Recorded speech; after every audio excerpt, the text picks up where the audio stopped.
आज जो हमारे गेस्ट हैं यहाँ पर पीछे बैक स्टेज पर, उनको किसी भी तरह के कोई भी इंट्रोडक्शन की जरूरत नहीं है। आप सब लोग उनको बहुत अच्छे से जानते हैं और उनको बहुत प्यार करते हैं। Please give an energetic and warm welcome to the one and only doctor Vikas Divya Kirti sir.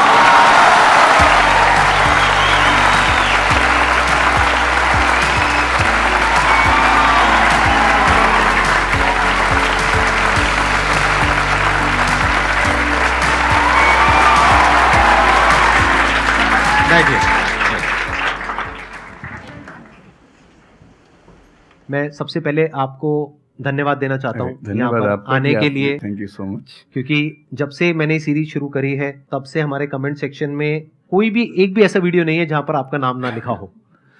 कई बार मुझे ऐसा लगता है देख करके कमेंट सेक्शन को कि ये मैं अपने चैनल पे आया हूँ या आपके चैनल पे हूँ। मैं सोशल मीडिया पे बहुत कम एक्टिव रहता हूँ तो मुझे आइडिया नहीं था इस बात का, पर मैं थैंकफुल हूँ कि आपने बुलाया, इस लायक समझा कि मैं यहाँ पर आऊँ। सर प्यार बहुत करते हैं बच्चे आपको, मतलब इतना प्यार है जिसकी कोई हद नहीं है। मैं ठीक कह रहा हूँ गलत कह रहा हूँ? यस और नो?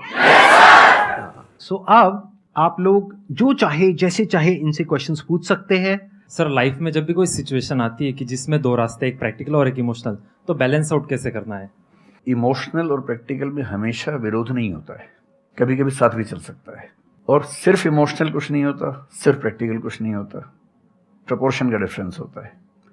जब इमोशंस आपके दिमाग पर बहुत हावी हों तो फैसला करने से बचना चाहिए, स्पेशली बड़ा फैसला।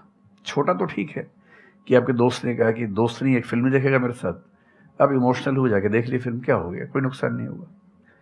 पर कोई ये कहे कि तो मुझसे प्यार नहीं करते, शादी नहीं कर सकते मुझसे और हमने शादी कर ली, ये ठीक नहीं है। सिर्फ इमोशंस में आके बहुत बड़ा फैसला मत कीजिएगा, चाहे वो करियर का हो, चाहे पार्टनर का हो, चाहे कोई भी फैसला हो। प्रैक्टिकल इतना नहीं हो जाना है कि आप मशीन, रोबोट या पत्थर बन जाएं। क्योंकि आप कितने भी सक्सेसफुल हो, यदि आप इमोशनली सक्सेसफुल नहीं है, इमोशनली स्टेबल नहीं है, इमोशनली वेलबींग के स्टेट में नहीं है, तो आपकी सक्सेस किसी काम की नहीं है, एकदम मीनिंगलेस है। So the success in totality needs emotional happiness, emotional stability as well. इसलिए इमोशंस को खारिज करके जिएंगे तो शायद कुछ अचीवमेंट्स बड़ी हो जाएं, पर वो किसी काम की नहीं है। केवल इमोशंस पे चलेंगे तो हो सकता है कि अचीवमेंट जिंदगी में ज़्यादा हो ना पाए।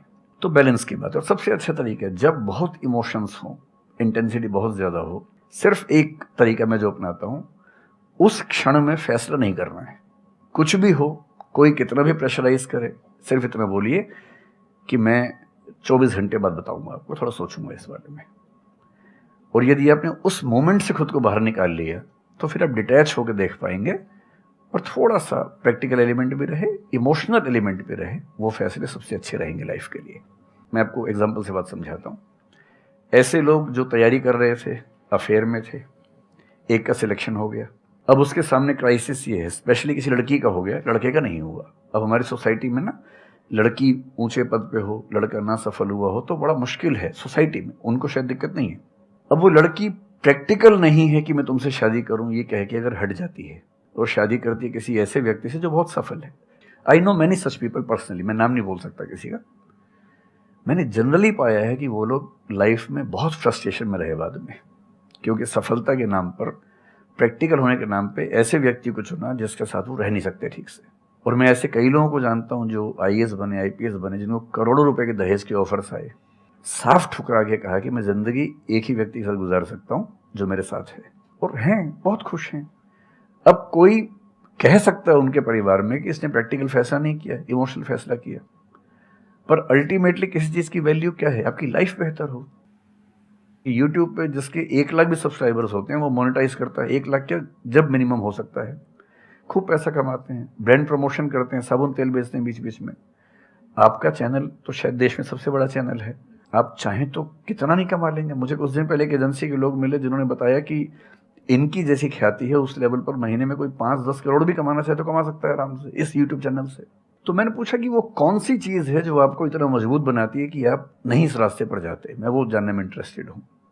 तो 10 मिनट की बात के बाद मैं समझ में आ गया, क्योंकि अल्टीमेटली अगर मैं अपनी वैल्यू के खिलाफ चला गया तो खुश कैसे हो जाऊंगा? पैसा मुझे कैसे खुशी देगा जब मैं ही नहीं रहा, तो खुशी किस बात की?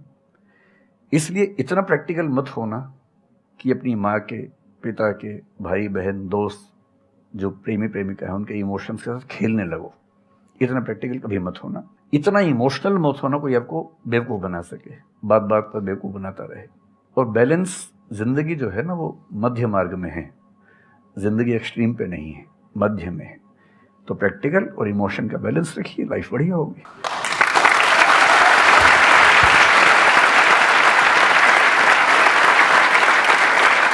आपने सर इतने अच्छे से एक्सप्लेन किया, मेरे पास में कुछ है ही नहीं बोलने के लिए।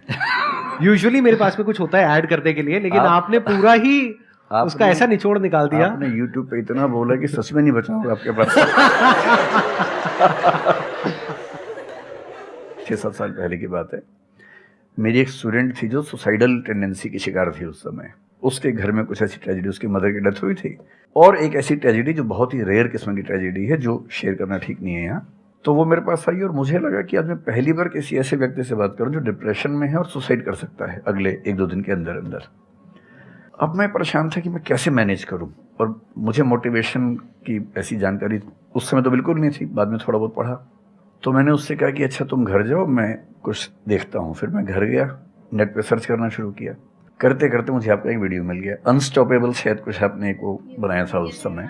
तो मैंने वो थोड़ा सा देखा, 10 मिनट का। मुझे लगा कि ये जो है ना, ये इंजेक्शन है किसी मतलब डिप्रेस्ड व्यक्ति को तुरंत मोटिवेट करने के लिए। तो मुझे ध्यान है कि मैंने उसको वीडियो का लिंक भेजा। मैंने कहा देखो, जिंदगी अपने रास्ते पे चलेगी, ठीक हो जाएगी।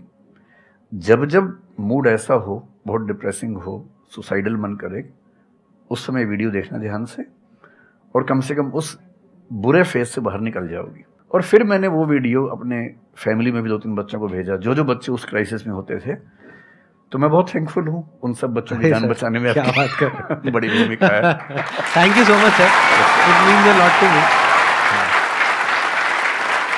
ये तो आपने बहुत बड़ी बात कह दी सर, मेरे लिए बहुत बड़ी बात है ये। नहीं, कई बच्चों की जान बचाई होगी आपने जरूर। जो वो एक मोमेंट होता है, उस मोमेंट में कोई बचा ले तो लोग बच जाते हैं, वो मोमेंट क्रॉस हो जाए तो फिर चीजें बिगड़ जाती हैं। हेलो सर, नमस्ते। नमस्ते सर, बोथ ऑफ यू, मैं हमेशा से आप दोनों की बहुत फ़ैन रही हूँ। मुझे बस ऐसा लग रहा है कि मैं सपना देख रही हूँ, मेरे लिए रियलिटी नहीं है। मुझे बस आपसे ये जानना, मैं हर मतलब एवरी डे 8 से 10 आवर में पढ़ाई करती हूँ, बट मुझे कभी कभी बहुत डिमोटिवेशन आ जाता है कि होगा नहीं होगा, क्या होगा पता नहीं। देखिए, डिमोटिवेशन अगर आपको दिन भर में 1 घंटे आता है। नहीं सर, ऑलमोस्ट टाइम पढ़ाई करने के बाद 2-3-4 दिन के बाद ही होता है, कंटिन्यूअसली नहीं होता। अगर महीने में 4-5 बार आता है और 1-1 दिन के लिए आता है, तो इसका मतलब आप एकदम ठीक हैं। अगर कोई व्यक्ति आपको ये कहे कि मुझे डिमोटिवेशन कभी नहीं होता, तो उसको इलाज की ज़रूरत है। आपको ज़रूरत नहीं है, क्योंकि जब आप अपने से बेहतर व्यक्ति को देखेंगे, आपको थोड़ा सा इन्फीरियरिटी कॉम्प्लेक्स आएगा, डिमोटिवेशन आएगा। जब आप अपने से कमज़ोर को देखेंगे, आपको सुपीरियरिटी कॉम्प्लेक्स आएगा, थोड़ा सा मोटिवेशन ज़्यादा हो जाएगा। जिस दिन टारगेट पूरा हो जाएगा, मोटिवेशन आ जाएगा। जिस दिन टारगेट पूरा नहीं होगा, डिमोटिवेशन आएगा। जिस दिन टेस्ट में आपके मार्क्स अच्छे आएंगे, आप मोटिवेशन के साथ लौटेंगे। जिस दिन खराब आएंगे, डिमोटिवेशन होगा। लेकिन ध्यान रखिए, जिस दिन आप मोटिवेटेड हैं, उस दिन आप वजह बन गए कईयों के डिमोटिवेशन की। लगातार मोटिवेटेड होना एक मेंटल इलनेस की निशानी है, और लगातार डीमोटिवेटेड होना डिप्रेशन की निशानी है। इन दोनों से बचना है। तो डीमोटिवेशन की बहुत हाइप है, इतनी हाइप की ज़रूरत नहीं है। थोड़ा बहुत हो, एंजॉय कीजिए उसको। और जब जब लगे कि ज़िंदगी बहुत ख़राब चल रही है, तो मैं जो करता हूँ, अजीब सा लगेगा आपको, मैं कभी कभी शमशान घाट चला जाता हूँ। सच कह रहा हूँ, ये सुनी है आपने वीडियोस में भी कहा है। सच में चला जाता हूँ, या ट्रॉमा सेंटर चला जाता हूँ देखने के लिए। ट्रॉमा सेंटर में जाके 1 घंटा बैठ के आ जाइए, मोटिवेशन आ जाएगा। और शमशान घाट में जाके देख लीजिए कि हम जैसे हमसे कम उम्र के लोग वहाँ जल रहे होते हैं, तो लगता है हम जिंदा तो हैं। अगर मैं थोड़ा सा कॉग्निटिव लेवल पर बात करूँ, एक बहुत बड़ा साइकोलॉजिस्ट हुआ, उसका नाम है ब्रेंटानो, कभी सर्च कीजिएगा उसको। ब्रेंटानो ने ह्यूमन कॉन्शियसनेस को स्टडी किया, और उसने ये बताया कि ह्यूमन कॉन्शियसनेस की बेसिक नेचर है कि जो हमारे पास है वो हमें नज़र नहीं आता, जो नहीं है वो नज़र आता है। तो the consciousness of lacking something is the nature of human consciousness. इसलिए इसी बात को एक शेर में, बहुत प्रसिद्ध शेर में कहा गया है, दुनिया जिसे कहते हैं जादू का खिलौना है, मिल गया सो मिट्टी है, नहीं मिला वो सोना है।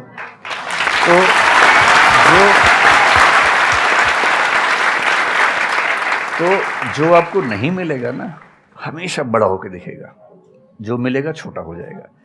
तो ईमानदारी इसमें है कि जब जब डिमोटिवेशन और डिप्रेशन हो, एक कागज़ लेके बैठ जाइए और एक तरफ लिखिए मेरी ज़िंदगी में ऐसा क्या क्या है जो दूसरों के पास नहीं है। पेज भर जाएगा पूरा। तो जो है उस पर ध्यान दीजिए और एंजॉय कीजिए। मेरा क्वेश्चन है कि आजकल बहुत लोग बोलते हैं कि एजुकेशन सिस्टम हमारा पुराना हो गया है और बहुत लोग बोलते हैं कि इसे चेंज करना चाहिए और ये सारी चीज़ें बहुत पुरानी हो रही है जो हम अभी करंटली पढ़ रहे हैं। तो इस पे आपका ओपिनियन क्या है? एजुकेशन सिस्टम में तो बहुत मेजर चेंजेस की ज़रूरत है और ये बात भारत सरकार ने एक्सेप्ट भी की है, नई पॉलिसी भी लेके आए हैं। मतलब मुझे लगता है कि कई लेवल्स पे देखना है। सबसे पहले तो ये डिफाइन करना ज़रूरी है कि एजुकेशन का पर्पज़ है क्या। क्या पर्पज़ केवल नौकरी लेना है, एक जॉब मिल जाए वही पर्पज़ है? मैं उससे एग्री नहीं करता हूँ। मेरी राय में एजुकेशन का बेसिक पर्पज़ है कि एक होमो सेपियंस एक इंसान बन जाए, सोचना आ जाए, उसको समझना आ जाए। कोई राजनेता या धर्मगुरु उसको गधा ना बना सके, बेवकूफ़ ना बना सके। उसे इतनी समझ हो कि वो चीज़ों को फैक्चुअली ऑब्जेक्टिवली समझ सके, तर्क कर सके, बहस कर सके और अगर तर्क और बहस में सामने के तर्क ठीक हैं तो उनको एक्सेप्ट भी कर सके, इतना विनम्र भी रहे। बेसिकली पर्सनैलिटी ग्रूमिंग का प्रोसेस एजुकेशन है, वो केवल नौकरी का मामला नहीं है। पहली गलती तब होती है जब हम उसको केवल नौकरी का मामला मान लेते हैं। मतलब नौकरी ज़रूरी है, ऐसा नहीं कि ज़रूरी नहीं है, लेकिन वो सिर्फ वो उसका पर्पज़ नहीं होना चाहिए। सेकेंडली कई ऐसी चीज़ें, जैसे अगर बहुत विस्तार में तो भी नहीं जा सकते, जैसे एक बहुत छोटी बात है सेक्स एजुकेशन हमारी सोसाइटी में। ये इतनी ज़रूरी चीज़ है। स्कूल में जो एडोलेसेंस की एज के लोग हैं, 12, 13, 14 की एज के लोग हैं, उनको वो सब चीज़ें बताएं ताकि गलत सोर्सेज से इन्फॉर्मेशन ना मिले, कोई गलती ना कर बैठें। हेल्थ एजुकेशन के रूप में हो, उनको सारी चीज़ें पता हों, ठीक हाथों से पता हो, ठीक तरीके से पता हो। फिर मेरा ख्याल है कि जैसे IITs में अब तो होने लगा है, पहले क्या था कि हम टेक्नोलॉजी सेंट्रिक एजुकेशन पर ज़्यादा फोकस करते थे कि आपने मशीन को समझ लिया, तकनीक को समझ लिया, हो गया, इंसान को नहीं समझा। टेक्नोलॉजी पढ़ने वाले लोग समाज और इंसान से एकदम कटे हुए थे। अब तो ह्यूमैनिटीज़ के कुछ सब्जेक्ट्स पढ़ाने की परंपरा शुरू हो गई है। एक होलिस्टिक एजुकेशन हो। ह्यूमैनिटीज़ वाला बच्चा केवल हिस्ट्री, पॉलिटिकल साइंस, सोशियोलॉजी पढ़ता है, उसको कोडिंग का सी भी नहीं आता, टेक्नोलॉजी बिल्कुल नहीं आती उसको MS एक्सेल भी नहीं पता क्या होता है। टेक्नोलॉजी वाला सिर्फ टेक्नोलॉजी पढ़ता है, वो ह्यूमन ब्रेन को नहीं पढ़ना चाह रहा, सोसाइटी को नहीं पढ़ना चाह रहा। क्यों नहीं एक ऐसी शिक्षा हो जिसमें एक इंटीग्रेटेड अप्रोच हो, होलिस्टिक अप्रोच हो, कि हम खुद तय कर सके कि किस किस एरिया में हमें ज़्यादा जाना है और एक बेसिक अंडरस्टैंडिंग हर चीज़ की हो। तो बेसिक 3 फार्मूले माने जाते हैं। एक यूनिवर्सलाइजेशन ऑफ प्राइमरी एजुकेशन है कि 10वीं क्लास तक की शिक्षा हर बच्चे को मिले, ठीक से मिले। वोकेशनलाइजेशन ऑफ सेकेंडरी एजुकेशन, यानी 11वीं 12वीं की पढ़ाई का पर्पज़ है कि बच्चा ये समझ पाए कि उसको ज़िंदगी में आगे कहाँ जाना है। और फिर जो हायर एजुकेशन है वो सबको करने की ज़रूरत नहीं होनी चाहिए, वो शौक पूरा करने के लिए नहीं है, वो शादी का वेटिंग रूम नहीं है, वो उसके लिए है जिसको सच में आगे पढ़ना है, वो उतना पढ़े, सब्जेक्ट चूज़ करे और फिर उसमें गहराई से रिसर्च करे ताकि डेवलपमेंट के रास्ते पर अब बढ़ें। हम एजुकेशन के मामले में बहुत बुरी स्थिति में हैं। मैं तो जिस उम्र में हूँ, मेरा अब तो पर्पज़ भी ये बन गया है कि अब मैं उसी पे कुछ काम करूं। एक यूनिवर्सिटी शुरू करने की योजना मेरे मन में है, इनसे मैंने शेयर भी किया था। और मैं जिस तरह का विश्वविद्यालय सोचता हूं वो नौकरी देने के पीछे पागल नहीं होगा, वो होमो सेपियंस को कायदे का इंसान बनाने की कोशिश करेगा। नौकरी तो उसका एक पार्ट है। मतलब आप जितने भी सफल लोगों को देखेंगे जनरली, जैसे मैंने इन्हीं से पूछा, ये जिस फील्ड में सफल हैं, इनका जो करियर है, अगर मैं इसको छोड़ भी दूँ तो अदरवाइज भी जो इनका करियर है वो उस विषय से जुड़ा हुआ नहीं है जो इन्होंने पढ़ा है ग्रेजुएशन में। मेरा भी नहीं है, आमतौर पे किसी का भी नहीं है। 90% लोगों को मैं देखता हूँ जो सक्सेसफुल हैं, उनके ग्रेजुएशन के सब्जेक्ट में और लाइफ की फील्ड में कोई लिंक नहीं है। तो बेसिक पर्पस क्या है? वो स्मार्टनेस बाहर आ जाए, ग्रूमिंग हो जाए, इंटेलिजेंस है, इमोशनल इंटेलिजेंस है, वो सब जो टूल्स हैं वो उस बच्चे को सीखने को मिल जाए ताकि फिर वो ज़िंदगी को फेस कर सके, इनोवेट कर सके, नए रास्ते निकाल सके। 1000 रास्ते दुनिया में होते हैं। तो सच बात है कि काफ़ी चेंजेस की ज़रूरत है और आप और हम मिलके करेंगे चेंजेस। एजुकेशन वाइज अगर देखा जाए तो मैंने बहुत ज़्यादा कुछ नहीं किया है अपनी लाइफ में, बट मेरे स्टैंड पॉइंट से अगर आप देखोगे कि एजुकेशन क्या है, तो एजुकेशन का सबसे बड़ा गोल ये है कि एक इंसान का दिमाग खुले, बजाय कि उसका दिमाग इतना नैरो डाउन हो जाए कि उसको लगे कि बस यही अगर हो गया तो सक्सेस है, ये नहीं हुआ तो फेलियर है। आप अनगिनत तरीकों से अपने गोल को, अपने पर्पस को, या जो भी आप करना चाहते हो उसको अचीव कर सकते हो। एजुकेशन का सबसे बड़ा गोल ये होना चाहिए, और वही मेरी कोशिश है अपने इन सेशंस के थ्रू करने की, कि एक इंसान का दिमाग खुल जाए, उसके दिमाग में एक पॉसिबिलिटी माइंडसेट आ जाए, ना कि एक लिमिटेड माइंडसेट हो कि बस ये हो गया तो बहुत है। अब प्रॉब्लम क्या है, ये जो लिमिटेड माइंडसेट है ये बहुत लोगों का है, करोड़ों लोगों का है, तो वहां पे कंपटीशन भी बहुत है। पॉसिबिलिटी माइंडसेट जबकि देखा जाए तो ज्यादा इंटरेस्टिंग है, लेकिन बहुत कम लोगों का है और वहां पे कंपटीशन कम है। और पॉसिबिलिटी माइंडसेट क्या होता है कि कोई भी काम अगर मैं कर रहा हूं, अगर वो नहीं हुआ तो इसका मतलब ये नहीं है कि मैं फेल हो गया, इसका मतलब ये है कि मैं क्रैक नहीं कर पाया। There has to be a way. ये एजुकेशन काम अगर कर दे तो रियल एजुकेशन हो गई हमारी। मतलब एक इंसान को, हाँ सॉरी, थॉमस एडिसन बल्ब के आविष्कार में लगा हुआ था, हाँ जी, 1000 बार फेल हुआ। तो किसी ने उससे पूछा कि यार तुम बार बार करते होता तो है नहीं तुमसे, क्यों कर रहे हो? तो उसने पता है क्या कहा, हर फेलियर के बाद मैं ये जानता हूं कि बल्ब इस तरीके से भी नहीं बन सकता, और अब मैं 1000 तरीके जानता हूं कि इन तरीकों से नहीं बनेगा, और उसके बाद वो तरीका ईजाद हुआ जिससे बना। एजुकेशन से एक इंसान का दिमाग इतना खुल जाए कि सबसे पहली चीज तो उसको ये समझ आए कि मैं कुछ भी नहीं जानता हूं। हाँ, एकदम ठीक बात है। एजुकेशन मस्ट बी सच कि वो लाइफ लॉन्ग आपका एक क्वेश्चनिंग माइंड बना ही रहे, कि आप कहीं भी हो, कुछ भी कर रहे हो, आपके दिमाग में क्वेश्चंस चले, questions related to the problems. जो भी आप काम कर रहे हो वो क्या है, अल्टीमेटली प्रॉब्लम सॉल्विंग है, तभी उस काम में वैल्यू है। अगर किसी की कोई प्रॉब्लम ही नहीं सॉल्व कर रहे हो तो उसमें वैल्यू कहां ऐड हो रही है, और वैल्यू नहीं ऐड होगी तो आपको पैसा कैसे मिलेगा, फिर चाहे जॉब हो चाहे बिजनेस हो। सो द आइडिया इज कि आपका दिमाग ये चलना चाहिए, अच्छा ये प्रॉब्लम है ना, पहले तो मुझे नहीं पता है कि इसको सॉल्व कैसे करना है, क्योंकि अगर आपको पहले से ही पता है तो आपको वही पता है जिस तरह से वो प्रॉब्लम सॉल्व होती आई है। That may not be relevant in today's context, but still आप उसको उसी तरह से सॉल्व करोगे जिस तरह से सब कर रहे हैं। वहां पर कंपटीशन है, फिर आप कहोगे कि कुछ हो नहीं रहा है।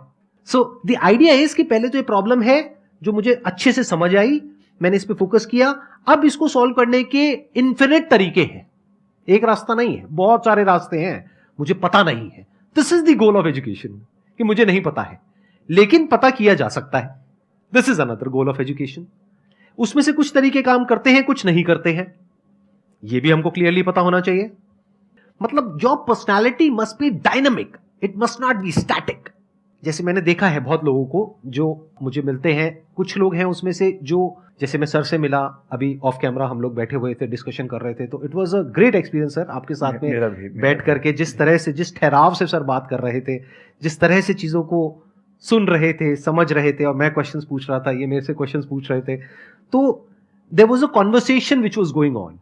On the other hand there are some people जिनसे मैं कभी कहीं मिला तो उनकी अप्रोच क्या है कि मुझे सब पता है, वो गड़बड़ हो जाती है। शिक्षा की दुनिया में बहुत प्रसिद्ध कहावत है, भारतीय अगर परंपरा में देखें तो विद्या ददाति विनयम में एक बहुत प्रसिद्ध कथन है। अगर कोई पढ़ा लिखा आदमी अपने ज्ञान की वजह से अहंकार करे तो मान लीजिए कि वो पढ़ा लिखा नहीं है, पढ़ाई उसके दिमाग पर हावी हो गई है, अभी उसको अंदाजा नहीं है कि कुल संसार के ज्ञान में उसकी हिस्सेदारी डेसिमल में भी नहीं है। और जिसको ये पता है कि मेरा ज्ञान बहुत कम है वो विनम्र ही रहेगा। और इसलिए जो बड़े प्रोफेसर्स हैं, अगर आप कभी सुनेंगे, मैं जानता हूँ, मैं यूनिवर्सिटी में जब पढ़ता था, सबसे बड़े प्रोफेसर क्या बोलते थे कि मैं इस विषय का विद्यार्थी हूँ, कभी नहीं बोलते थे कि मैं प्रोफेसर हूँ। इतना साहस किसी में कैसे कि मैं प्रोफेसर हूँ? अरे आप जिंदगी भर स्टूडेंट बने रहेंगे तो ही काफ़ी है, उससे बड़ी बात तो सोचने भी नहीं चाहिए। बहुत बड़ी बात कही।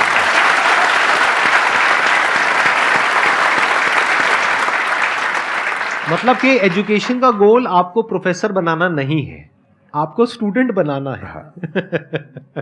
अगर सर की बात को आगे एक्सटेंड किया जाए, एकदम सही बात। एक लाइफ लॉन्ग स्टूडेंट, कि आप सीखते चले जा रहे हो, सबसे, जिससे मिल रहे हो, लोगों से सीख रहे हो, सिचुएशन से सीख रहे हो, अपनी लाइफ के अच्छे एक्सपीरियंसेस से सीख रहे हो, बुरे से सीख रहे हो। जैसे मैंने देखा है, जब भी यहाँ पे कोई क्वेश्चंस पूछते हैं ना, सबके क्वेश्चंस एक ही होते हैं, सर सक्सेसफुल कैसे हो।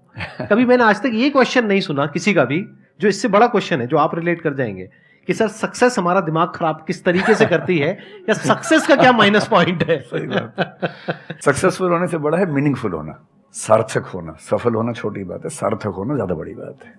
सर मेरा क्वेश्चन ये है कि लाइफ में बहुत सारे सर्कमस्टांसेस आते हैं जहाँ पे मतलब हमें ये लगता है, बहुत सारे निगेटिव थॉट्स आते हैं कि मतलब आगे कैसे बढ़ें, how to get rid of fear of failure. Sir कैसे हम इसको हैंडल करें, अगर हम कोई किसी चीज़ को शुरू करना चाहते हैं सर, तो हमारे दिमाग में बहुत सारे निगेटिव थॉट्स चलते रहते हैं, हो पाएगा नहीं हो पाएगा, बहुत तरह के नेगेटिव क्वेश्चंस आते रहते हैं सर, तो इसको कैसे हैंडल करना है सर इस सिचुएशन को? फियर ऑफ फेलियर थोड़ा सा ठीक भी है जी। ये हमें रोकता है उन दिशाओं में जाने से जहाँ हमें जाना भी नहीं चाहिए। जैसे मान लीजिए मैं सोचूं कि मैं फुटबॉल प्लेयर बन जाऊं, मुझे पता है कि नहीं बन पाऊंगा, मेरी फिटनेस वैसी नहीं है, तो मुझे ये फियर रोक लेगा, ठीक बात है ना। ये ज़रूरी नहीं है कि आप दुनिया में हर चीज़ के लिए ठीक हो। हर किसी का एक पैकेज है, हर किसी का जो एट्रीब्यूट्स हैं या वर्च्यूज़ हैं उन सब का एक पैकेज है। We can be good at few things, we can be best at maybe one thing, we cannot be best at everything। तो ये बहुत ज़रूरी है कि अपने एप्टीट्यूड को देख के हम सिलेक्शन करें कि हमें कहाँ जाना चाहिए। ठीक है, अगर सिलेक्शन कर लिया है तो फिर फियर ऑफ फेलियर होने की वजह ये है कि या तो आप जो कंपटीशन है उस पर ज़्यादा फोकस कर रहे हैं, अपनी स्ट्रेंथ पे कम फोकस कर रहे हैं। मेरे ख्याल से स्ट्रेंथ पे फोकस करना, कुछ अच्छे लोगों की कंपनी में रहना जो थोड़ा सा मोटिवेट करते हों, अच्छे दोस्त हों, लगातार मनहूस टाइप की बात ना करते हों, ऐसे लोगों के साथ रहना, कुछ रिक्रिएशनल एक्टिविटीज़ उससे बाहर निकल के थोड़ा खेलना कूदना, मतलब फिजिकली फिट रहना, वो सब रहेगा तो हार्मोन्स जो हमारे दिमाग में आते हैं उससे, फिजिकल एक्टिविटी से, जो एंडोर्फिन्स वगैरह हैं, हैप्पी हार्मोन्स हैं, डोपामाइन वगैरह है, वो रिलीज़ होते रहें तो हम वैसे भी बहुत फियर से बचे रहते हैं। और अंत में मेरा तरीका ये है कि अगर मैं कुछ नहीं करूँगा तो फेल होना तय है, करूँगा तो चांस है कि फेल होऊंगा या पास हो जाऊंगा, तो नहीं करने में तो तय है कि फेल हो गया, तो क्यों नहीं चांस ले लेते हैं। और एक जगह फेल होऊंगा तो तय मान के चलिए कि दूसरी जगह मेरे फेल होने के चांस कम होगा, क्योंकि मुझे एक एक्सपीरियंस है प्रयास करने का और फेल होने का, और वो एक्सपीरियंस किसी ना किसी क्वांटिटी में हर फील्ड में काम आता है, मैच्योरिटी आपके अंदर आती है। और मैं एक शेर अक्सर यूज़ करता हूँ, बहुत बहुत प्रिय शेर मुझे है, और मुझे सच में लगता है कि ज़िंदगी को जीना बहुत आसान काम है, मुश्किल काम नहीं है। असली बात है कि आप प्रयोग करें, कोशिश करें, और हार जाएं तो दूसरी कोशिश करें। और मैं इसीलिए एक लाइन हमेशा बोलता हूँ, क्यों डरे ज़िंदगी में क्या होगा, कुछ ना होगा तो तजुर्बा होगा।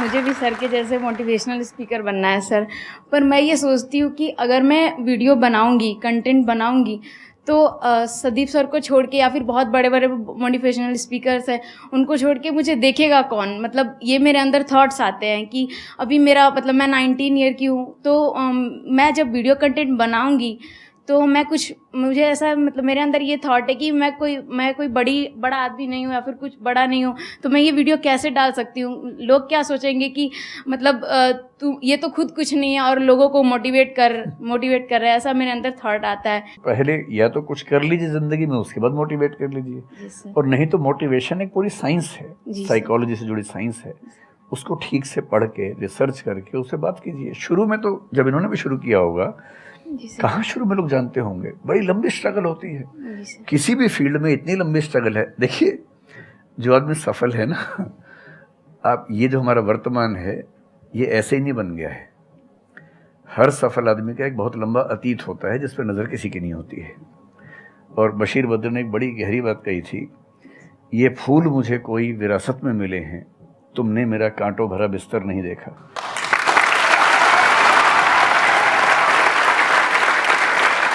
कितने साल तक ये लहूलुहान हुए होंगे, रोज़ छिला होगा शरीर, तब जाके लोगों ने पहचानना शुरू किया होगा।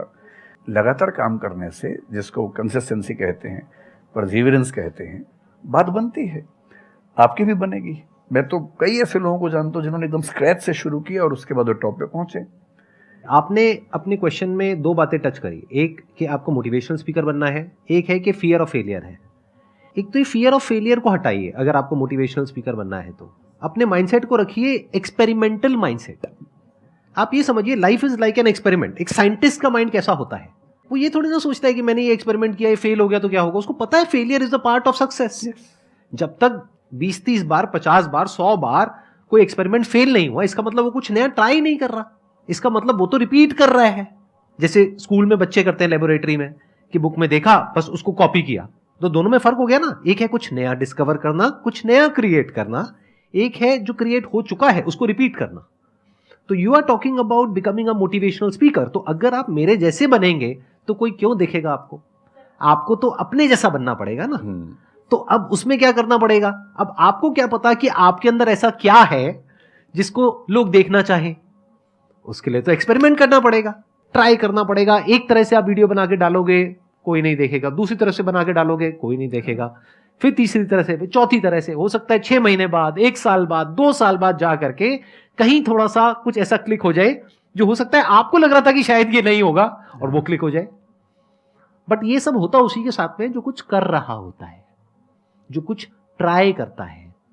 जैसे ट्राई करोगे तो हो सकता है हो जाए, नहीं करोगे तो पक्का है नहीं होगा, जैसा भी सर ने थोड़ी देर पहले कहा था।